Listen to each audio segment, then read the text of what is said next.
DD किसान, बदलते भारत की शान।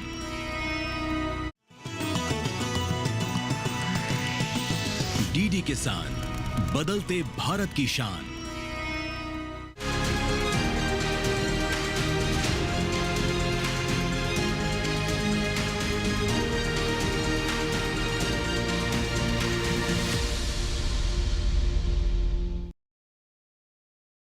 नमस्कार, आप देख रहे हैं दूरदर्शन किसान चैनल। कृषि दर्शन कार्यक्रम में मैं अदिति शर्मा आप सभी का स्वागत करती हूं। हमारे इस कार्यक्रम में हम आपको कृषि जगत में जो भी गतिविधियां होती हैं, जो भी नए नए नवाचार होते हैं, बदलाव होते हैं, उनकी जानकारियां आप तक पहुंचाने का प्रयास करते हैं। नई तकनीकों का ज्ञान आप तक पहुंचाने का प्रयास करते हैं ताकि आप उनसे जागरूक हो सके, अपनी खेती किसानी को उन्नत बना सके। तो आज के हमारे इस कार्यक्रम में क्या कुछ खास हम आपके लिए लेकर आए हैं, आइए जानने के लिए शुरुआत करते हैं आज के एपिसोड की। आइए किसान भाइयों बहनों, अब कार्यक्रम में नजर डालते हैं हमारे सेगमेंट विज्ञान और किसान पर।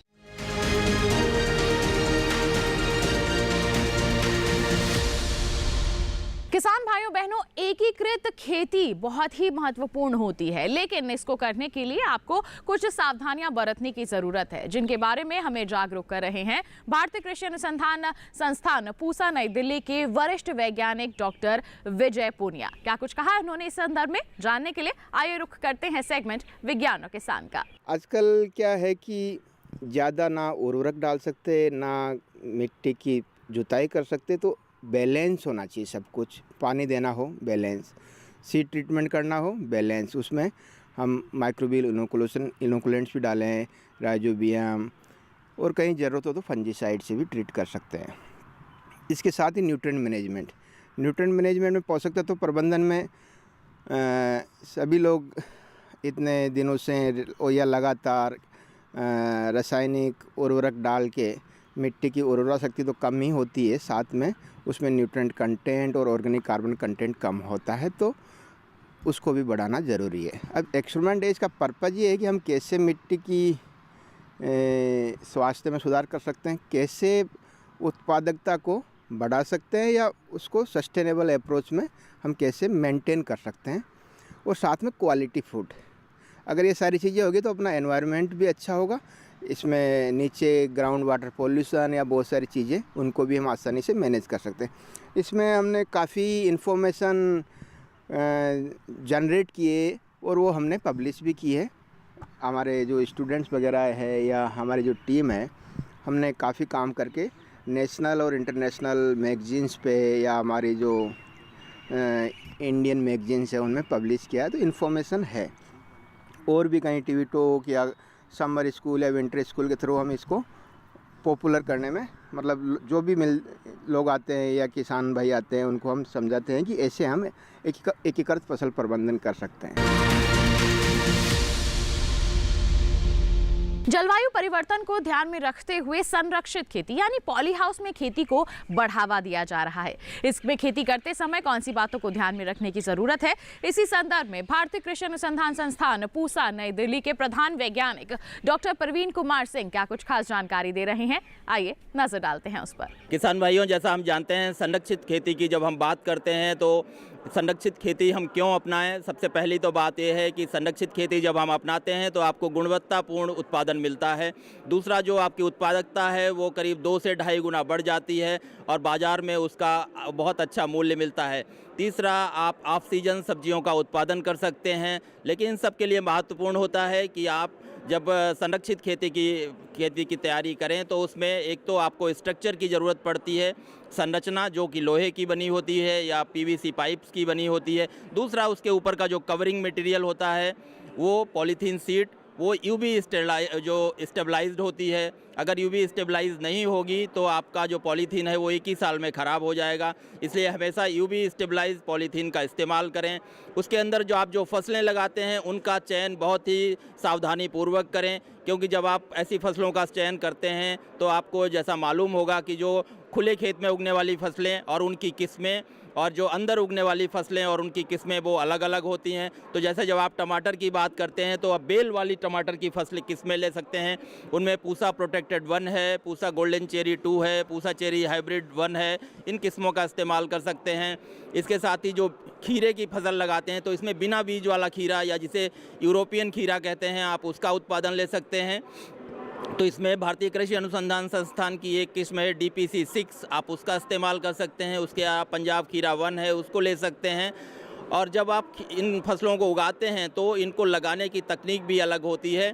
तो इसके लिए पहले आपको नर्सरी तैयार करनी पड़ती है, जो नर्सरी आप प्लग ट्रेज में लगाते हैं। और जो पौधे से पौधे की दूरी होती है वो खीरे में 30 सेंटीमीटर रखते हैं, लेकिन टमाटर और शिमला मिर्च में इसकी दूरी, पौधे से पौधे की दूरी 60 सेंटीमीटर रखते हैं। और जो लाइन से लाइन की दूरी है वो करीब 90 सेंटीमीटर के आसपास रखते हैं। और इनको हम जो टमाटर होता है और खीरा होता है, इसको एक सिंगल स्टेम पे ऊपर लेके जाते हैं, क्योंकि इनकी अनियमित बढ़वार होती है। और उसको आप लगभग 10 महीने तक टमाटर जो और चेरी टमाटर की फसल हार्वेस्ट कर सकते हैं। हम IARI जैसे प्रतिष्ठित संस्थान के साथ पिछले 5 साल से साथ में उनके सहयोग से जो काम कर रहे हैं कृषि क्षेत्र में, उसका हमने काफ़ी अच्छा रिजल्ट्स देखा है।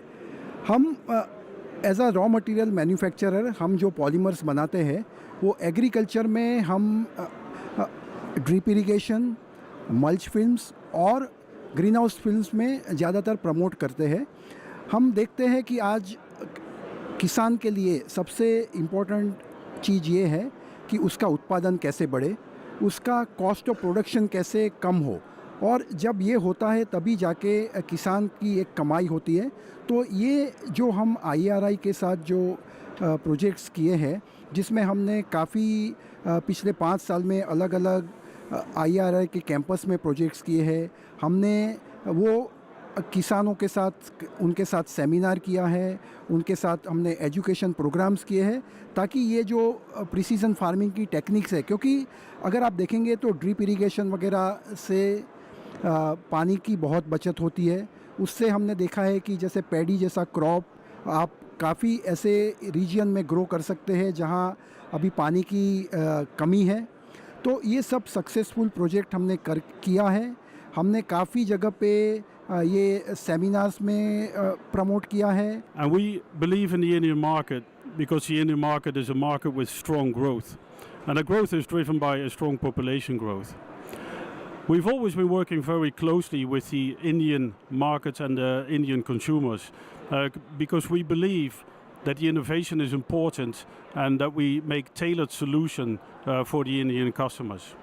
And particularly when we talk about agro-science, we've been working very closely with the local agricultural and farmers to make sure that we bring tailored solution to the Indian market.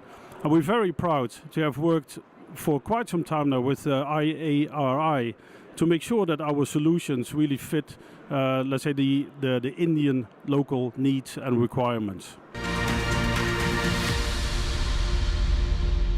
किसान भाइयों बहनों, अगर हम बात करें नकदी फसलों की तो उसमें गन्ने का बहुत ही महत्वपूर्ण स्थान है। जी हाँ, गन्ना एक ऐसी फसल है जो आपको बहुत अच्छा मुनाफा दिलवा सकती है, बशर्ते आप देखभाल करते हुए उसका उत्पादन हासिल करें। तो किस तरह से की जा सकती है गन्ने की देखभाल, जानने के लिए आइए रुख करते हैं सेगमेंट विज्ञान और किसान का। ज्यादातर किसान वसंत काल में गन्ने की बुआई करते हैं। इस समय बोए गए गन्ने की पूरी बढ़वार के लिए पर्याप्त समय नहीं मिल पाता है और उत्पादन कम रह जाता है। इसलिए वैज्ञानिक शरद काल यानी सर्दी के मौसम में बुआई की सलाह देते हैं। विशेषज्ञों का कहना है कि वसंत में बोए गए गन्ने की तुलना में शरदकालीन गन्ने की उपज 20% ज्यादा होती है। शरदकालीन बुआई अक्टूबर नवंबर में होती है और फसल तैयार होने में 10 से 14 महीने का समय लगता है। शुरुआत के 3-4 महीनों के दौरान गन्ने की बढ़वार बहुत धीमी होती है। ऐसे में 2 कतारों के बीच सहफसली खेती आराम से की जा सकती है। सहफसल के तौर पर इस मौसम में आलू, प्याज, मटर, धनिया और चना उगाया जा सकता है। अगर आप अच्छी सहफसली खेती करना चाहते हैं तो गन्ने की 2 कतारों के बीच कम से कम 5 फुट का फासला रखना होगा। गन्ने के बीज का चुनाव करते समय कुछ सावधानियां बरतनी जरूरी है। किसान बुवाई के लिए उन्नत किस्म के बीजों का उपयोग करें। गन्ने की उम्र लगभग 10 महीने होगी तो अंकुरण अच्छा रहेगा। बीज ऐसे खेतों में से लें जिसमें रोग व कीट का प्रकोप ना हो और जिसमें खाद पानी सही मात्रा में दिया गया हो।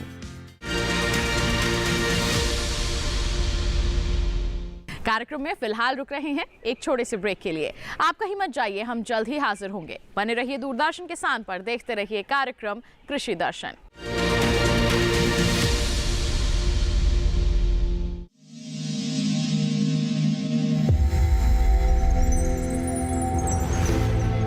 आत्मनिर्भर किसान भारत की शान। उत्पादन में आत्मनिर्भर होने के साथ साथ फसल की कटाई के उपरांत उपज की हानि को रोकने, ग्रामीण क्षेत्रों में रोजगार सृजन करने और बीज से बाजार तक के विजन को मजबूती देने के उद्देश्य से 1 वर्ष पूर्व माननीय प्रधानमंत्री श्री नरेंद्र मोदी जी ने एक महत्वाकांक्षी केंद्रीय योजना एग्रीकल्चर इंफ्रास्ट्रक्चर फंड की शुरुआत की। इस आधुनिक इंफ्रास्ट्रक्चर से कृषि आधारित उद्योग लगाने में एक बहुत बड़ा बदलाव आएगा और बहुत बड़ी गति आएगी। साथियों, अब हम उस स्थिति की तरफ बढ़ रहे हैं जहां गांव के कृषि उद्योगों से फूड आधारित उत्पाद शहर जाएंगे और यही तो आत्मनिर्भर भारत अभियान का संकल्प है। एग्रीकल्चर इंफ्रास्ट्रक्चर फंड से पात्र लाभार्थी गोदामों का निर्माण कर सकते हैं, छटाई या ग्रेडिंग इकाई, पैकिंग हाउस, सप्लाई चेन और कोल्ड चेन जैसी सुविधाएं या फिर प्राथमिक कृषि प्रसंस्करण केंद्र की स्थापना कर सकते हैं। इस योजना के तहत पात्र लाभार्थियों को 2 करोड़ रुपए तक के ऋण पर अधिकतम 7 वर्ष के लिए ब्याज में 3% तक की छूट दी जा रही है। ऋण पुनर्भुगतान के लिए 6 महीने से 2 वर्ष तक मोरेटोरियम की सुविधा भी उपलब्ध है। इस योजना ने अब तक सफलता की कई मिसालें कायम की हैं, जैसे कि मध्य प्रदेश के लाभार्थी श्री विपिन त्रिपाठी ने एग्रीकल्चर वेस्ट से बायोफ्यूल बनाने का इनोवेटिव प्राइमरी प्रोसेसिंग सेंटर लगाया है। लोन मिलने की वजह से हम समय पर सारी मशीनों का प्रोक्योरमेंट और सारा सिविल वर्क टाइम पे करवा पाए, जिससे ये प्रोजेक्ट को लगाना संभव हो पाया। राजस्थान के लाभार्थी श्री यशवर्धन मुंद्रा ने सॉर्टिंग एंड ग्रेडिंग यूनिट लगाकर रोजगार के अवसर पैदा किए हैं। कर्नाटक की महिला उद्यमी श्रीमती ममता वी ने प्राइमरी प्रोसेसिंग सेंटर लगाकर प्रगति की नई राह चुनी है। ಸಣ್ಣ ಪುಟ್ಟ ಉದ್ಯಮಿಗಳನ್ನ ಮತ್ತಷ್ಟು ಅಗ್ರಿಕಲ್ಚರಲ್ಲಿ ಹೆಚ್ಚು ನಾವು ಇನ್ನಷ್ಟು ಸಾಧನೆ ಮಾಡಲಿಕ್ಕೆ ಕಾರಣಕಾರಕವಾದಂತ ಈ ಅಗ್ರಿಕಲ್ಚರಲ್ ಇನ್ಫ್ರಾಸ್ಟ್ರಕ್ಚರ್ ಫಂಡ್ ಇಂದ ನಮ್ಮ ಇನ್ನಷ್ಟು ಯೋಜನೆಗಳು ಆಯೋಜನೆಗಳು ಉತ್ತಮಗೊಂಡಿದೆ। राजस्थान के लाभार्थी श्री दिनेश भट्टर ने जीरे की प्रोसेसिंग यूनिट लगाकर आसपास के ग्रामीणों को आत्मनिर्भरता प्रदान की है।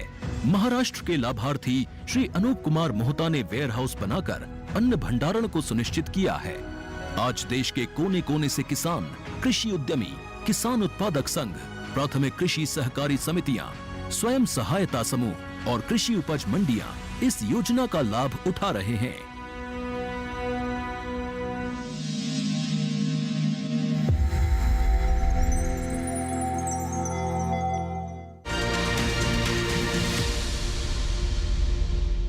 ब्रेक के बाद दूरदर्शन किसान चैनल के कार्यक्रम कृषि दर्शन में आप सभी का फिर से स्वागत है। आइए कार्यक्रम में बढ़ते हैं आगे, नजर डालते हैं हमारे अगले सेगमेंट कृषि स्टार्टअप पर।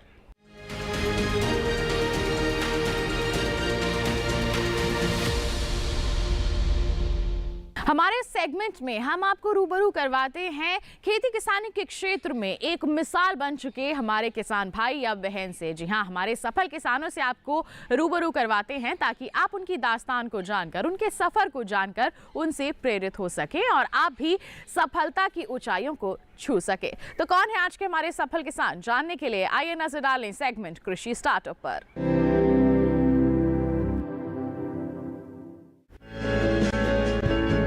गर्दन तक पानी में डूबा ये शख्स कभी भारतीय वायुसेना का हिस्सा हुआ करता था।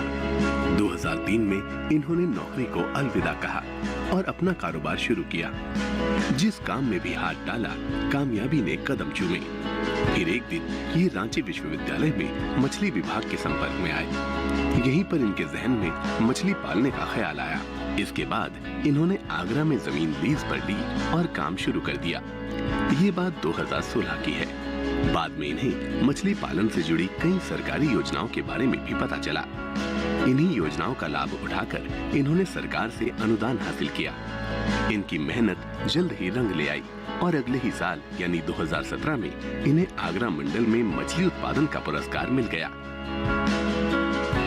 मछली पालन मैं पहले भारतीय वायुसेना की नौकरी 2003 में छोड़ने के बाद कई अन्य व्यवसाय करने के बाद सब में अच्छा हुआ। उसके बाद जब हम झारखंड में रांची में किसी का यूनिवर्सिटी में कार्यरत थे, वहाँ पे हम मत्स्य विभाग के, भारत सरकार और झारखंड सरकार के मत्स्य विभाग के टच में आए और वहाँ जो मछली पालन हमने देखा, तो वहाँ देखने के बाद जब हम अपने आप को फिर वापस आगरा में सेटल किए, तो हमने आगरा में ज़मीन को लीज़ पे लेके मछली पालन 2016 में स्टार्ट किया। मछली पालन एक ऐसा व्यवसाय है जो अब भारत सरकार के जो किसानों की आय दोगुनी करने का जो प्लान है, उसमें ये बहुत बड़ा सहायक सिद्ध साबित हो रहा है। मछली पालन के साथ साथ मैं किसानों से यह भी सुझाव दूंगा कि इसके साथ वो अपने डेयरी और पोल्ट्री को भी बढ़ावा दें, जिससे कि उनका ये आय में वृद्धि हो। 2016 में जब मैं आगरा आया, आगरा मत्स्य विभाग से हमें भारतीय सरकार और उत्तर प्रदेश सरकार की योजनाओं के संबंध में पता लगा। हमें काफ़ी सहयोग मिला। उनके सहयोग के वजह से हमें कुछ गवर्नमेंट के द्वारा अनुदान भी दी गई। उसके बाद जब 2017 में जो हमने प्रोडक्शन करके दिया, उस प्रोडक्शन के आधार पे 2017 में हमें फर्स्ट प्राइज़ आगरा मंडल के लिए दिया गया था, सबसे ज़्यादा प्रोडक्शन के लिए मछली में। उसके बाद से 2020 में जब मैं कृषि विज्ञान केंद्र बिचपुरी के संपर्क में आया, तो वहाँ हमें और अपने कामों में सहयोग बहुत ज़्यादा मिला। उनके वहाँ जाने से हमें पशुपालन से संबंधित जानकारी भी काफ़ी मिली और उन्होंने यह बताया कि यदि आप पशुपालन भी साथ में करते हैं तो मछलियों के जो फीड की समस्या है, जो हम मार्केट पे डिपेंड रहते हैं, उससे हमें हट के जो पशुपालन में गाय के गोबर होंगे, उस गोबर को भी हम डायरेक्ट मछली के फीड के रूप में प्लैंकटन क्रिएट करने के लिए उपयोग में ला सकते हैं। और उसके साथ साथ यदि उस गोबर का हम अगर वर्मी कंपोस्ट जैविक खाद बनाते हैं, तो जैविक खाद को हम खेतों में यूज़ करते हैं और उसमें जो केचुआ का प्रोडक्शन होता है, उस केचुआ को हम तालाब में भी डाल सकते हैं। इस तरह से 2020 के बाद कृषि विज्ञान केंद्र बिचपुरी के सहयोग से और उनकी मदद से या उनके गाइडलाइन के तहत हमारी ये जो मछली पालन का व्यवसाय है बढ़ता जा रहा है। आनंद कुमार गिर और साहिवाल किस्म की देसी गायें पाल रहे हैं और गोबर को मछलियों के आहार के रूप में इस्तेमाल कर रहे हैं। अब इनका इरादा गोबर से कंपोस्ट बनाने का है। कंपोस्ट से 2 फायदे होंगे।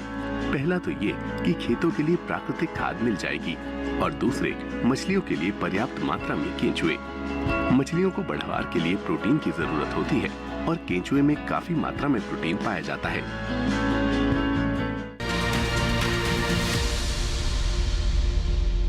कार्यक्रम में फिलहाल रुक रहे हैं एक और छोटे से ब्रेक के लिए। आप कहीं मत जाइए, हम जल्द ही हाजिर होंगे। बने रहिए दूरदर्शन किसान पर, देखते रहिए कार्यक्रम कृषि दर्शन।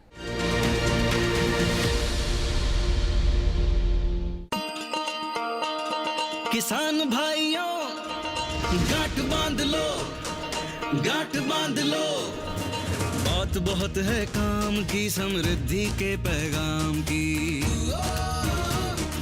मिट्टी के मिजाज को समझो, मिट्टी के हर राज को समझो। मिट्टी की तुम जांच कराओ, मुफ्त सॉइल हेल्थ कार्ड ले जाओ। कभी मुनासिब बीज लगाओ, सही किस्म की खाद ले आओ। जितनी जरूरी उतनी डालो, सही मात्रा खुद पहचानो। इसको अपना मंत्र बना लो, मिट्टी की सेहत को जानो।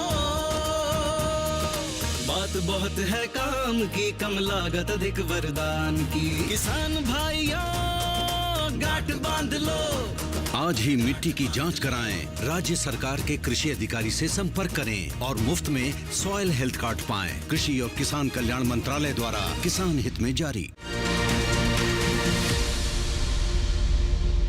ब्रेक के बाद दूरदर्शन किसान चैनल के कार्यक्रम कृषि दर्शन में आप सभी का फिर से स्वागत है। आइए अब कार्यक्रम में हम आपको दिखाते हैं हमारा अगला सेगमेंट फार्मिंग इंडिया।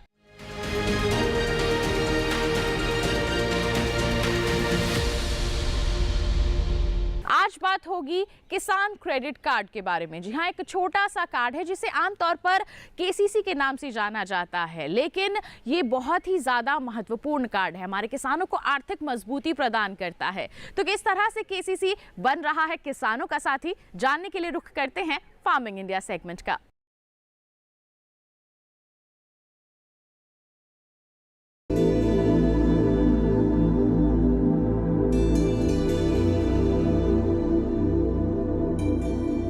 किसान क्रेडिट कार्ड योजना 1998 में शुरू की गई थी। इसका उद्देश्य किसानों को कृषि गतिविधियों के लिए बिना किसी बाधा के समय पर ऋण उपलब्ध कराना था। भारत सरकार किसान क्रेडिट कार्ड के तहत किसानों को ब्याज पर 2% की आर्थिक सहायता देती है और समय पर ऋण चुकाने वाले किसानों को 3% की प्रोत्साहन छूट देती है। इस तरह केसीसी पर सालाना ब्याज दर 4% आता है। सभी योग्य किसानों को उनके कृषि कार्यों के लिए आसानी से और समय पर कृषि ऋण प्रदान किए जाएं, ये सुनिश्चित करने के लिए सरकार ने किसान क्रेडिट कार्ड योजना शुरू की। इसका उद्देश्य किसानों को कृषि के लिए उत्पादक सामग्रियों जैसे बीज, उर्वरक और कीटनाशक आदि खरीदने के लिए सक्षम बनाना है। सरकार ने किसानों के हित में बड़े कदम उठाते हुए 2019 में केसीसी में ब्याज दर में आर्थिक सहायता का प्रावधान शामिल करते हुए इसका लाभ डेयरी उद्योग समेत पशुपालकों और मछली पालकों को भी देने की व्यवस्था सुनिश्चित की है। किसान क्रेडिट कार्ड के दायरे में किसानों को लाने के लिए फरवरी 2020 से एक विशेष अभियान चलाया जा रहा है। वर्ष 2012 से केसीसी योजना को और सरल बनाया गया है। इसके तहत लाभार्थियों को एटीएम सक्षम डेबिट कार्ड के प्रावधान सहित एक बार में दस्तावेजीकरण की सुविधा, सीमा में निर्माण लागत में वृद्धि और सीमा के भीतर कितनी भी संख्या में निकासी आदि की सुविधाएं दी गई हैं। सार्वजनिक क्षेत्र के बैंकों और नाबार्ड से प्राप्त सूचना के अनुसार इस अभियान के तहत 29 जनवरी 2021 तक देश भर के किसानों को 1.76 लाख करोड़ रुपए की खर्च सीमा के साथ 187.03 लाख केसीसी स्वीकृत किए गए हैं।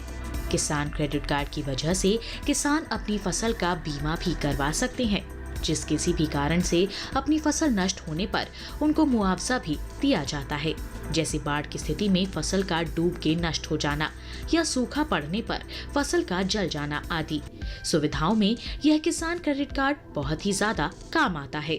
इसकी वजह से किसान लाभ उठा सकते हैं। सस्ती ब्याज दर पर लोन उपलब्ध कराने के इस अभियान से न सिर्फ किसानों की आय में बढ़ोतरी होगी, बल्कि इससे ग्रामीण अर्थव्यवस्था को मजबूती मिलेगी और कृषि तथा इससे जुड़े क्षेत्रों में उत्पादन बढ़ेगा। साथ ही हमारे देश के लिए खाद्य सुरक्षा सुनिश्चित करने की दिशा में भी इस मुहिम की विशेष भूमिका होगी।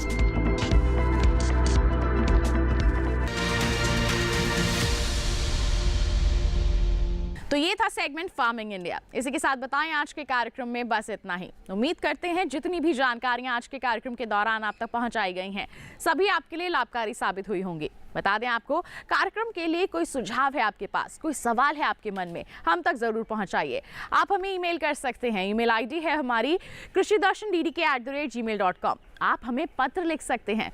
पता है हमारा कृषि दर्शन, कमरा number 59A, CPC Doordarshan, Khelgaon, नई दिल्ली 110049। और इसी के साथ आपके लिए एक विशेष जानकारी और है। आप दोबारा देखना चाहते हैं हमारा ये कार्यक्रम, तो टीवी स्क्रीन पर दिखाए जा रहे इस QR कोड को आप स्कैन कीजिए, सीधा पहुंच जाएंगे हमारे YouTube चैनल पर।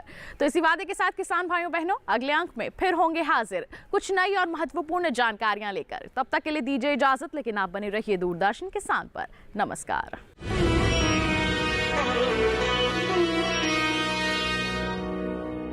मैं हूँ श्रुति।